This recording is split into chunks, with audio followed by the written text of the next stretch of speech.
people are over there embracing Farrakhan. That'd be like Donald Trump high-fiving David Duke. Great job, get your tiki torch. So this is my question for you today. Do you think that Democrats, the DNC, that right now they're trying to distance themselves from these so-called extremists? We're going to go through Louis Farrakhan in their ranks.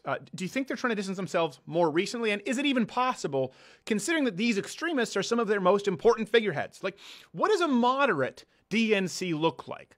Let me know. You remove these people, what do you have in today's Democratic Party? I don't know that you can. So the latest is Farrakhan. People trying to distance themselves from him for what some might call or consider slightly tinge of anti-Semitic overtones. Here's some clips. The satanic Jews. That's a rough start.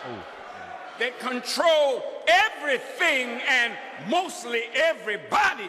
If they are your enemy, then you must be somebody. Talking about the wicked ones in the Jewish community that run America, run the government, run the world, own the banks, own the means of communication. They are my enemies. But as sure as I'm alive, my enemies will be made my footstool. Here the Jews. That's out of context. Here's one. Don't like Farrakhan, so they call me Hitler. Well, that's a good name. Hitler was a very great man. Oh, gosh. Any questions? End segment. Yeah, by the way, if you're waiting to go, well, that's not a good... No, watch the whole clip. That pretty much captures it. Right when he goes, they compare me to Hitler, I'm about to use that defense like, oh, everyone I disagree with is Hitler. That's what the left does all the time. So I would defend him until he goes, I love Hitler. I guess the comparison, apt comparison. It actually holds water. So, first off, I don't know if that hair is just lacquered down or if it's painted on like the second girlfriend from Fresh Prince at this point. I have no idea. But Democrats have long buddied up with Farrakhan. Okay, this is one thing. Now they're trying to distance themselves from him, but there's a long-standing history here, and this is something that I think is important. Just like Nancy Pelosi and Hillary Clinton and then Bernie Sanders with Black Lives Matter, you remove the crazies and you remove all the activists, right? Roy Moore, gone from the Republican Party. It doesn't affect the Republicans at all. Right. Donald Trump has half of the Republican Party who thinks he's a boob. But if you remove all these activists from the left, there's no one left. So here's one of the more recently revealed photos with Obama and Farrakhan. Give you an idea as to just how ingrained he was. DNC Chair Keith Ellison, two of the members of the Congressional Black Caucus, attended private dinner with Farrakhan. You have Tamika Mallory, the co-president of the Women's March, attended some of the anti-Semitic speeches. Democratic congressmen, they had regular meetings with him. Here's actually... I think a video clip of members of the Congressional Black Caucus embracing Maxine Waters and Farrakhan here.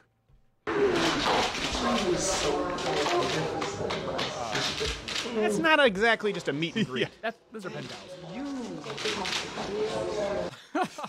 Oh my God. She's on his speed dial. These people are over there embracing Farrakhan. That'd be like Donald Trump high-fiving David Duke.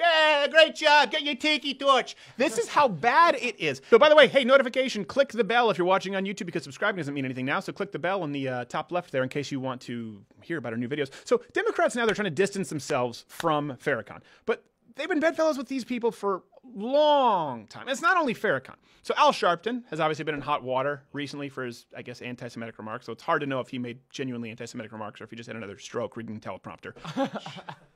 Obama, of course, launched his campaign for Senate at the home of convicted terrorist Bill Ayers and likely did cocaine with him in college, not to mention his passionate praise of black liberation theologist Derek Bell, very, very radical, not to mention, of course, the praise of Saul Alinsky. As for the Women's March, again, we're talking about all of the activist groups. We're talking about the people spearheading the modern leftist movement. The Women's March, that was the biggest one. I was on Joe Rogan, they were saying this was the biggest march that's ever, this is the biggest activist group that's ever happened with our generation. Okay, Women's March, it's not just Tamika Mallory, co-president of the Women's March, defender of Farrakhan, but also Linda Sarsour, who was openly anti-Semitic. And of course, March organizer, we've talked about Resmi Odeh, is a convicted terrorist involved in a bombing that killed 2 Jewish children. Keyword there, convicted. Second keyword, if you want, terrorist.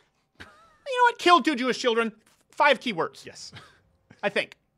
These are not isolated incidents. This is a pattern. And it really seems to me, I don't know what you guys think, and I really would love to hear your feedback. It seems to me that without the help of the radical extreme far left, today's progressive base would cease to exist. There are no activists outside of Occupy and the Bernie socialists and the Black Lives Matter activists and the Pussy Hat women's marchers. The activists on the right, as corny as they may be, right? You have the biggest one would be the Tea Partiers wanting lower taxes, business owners and entrepreneurs pushing for more business-friendly environments, even, the crazy Christian whack jobs. And the worst they might push for is not wanting their kids to be handed rubbers and wooden phalluses on a school bus, okay? Veterans, the American worker. These people make up the rights activist base. You may not like who they necessarily vote for, but these are the people who make up the grassroots. The radical left, the Farrakhans, the Sharptons, the Lindisar stores, yes, even the shaved-headed girl from Parkland, Florida, who looks like the Minority Report oracle demanding the banning of all semi-automatic rifles. You remove these nutcases, the left has no one left to mobilize them. Hey, did you enjoy this video?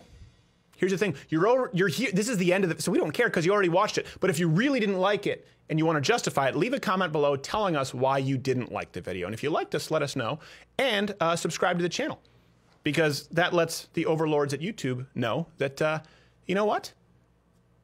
You're all right.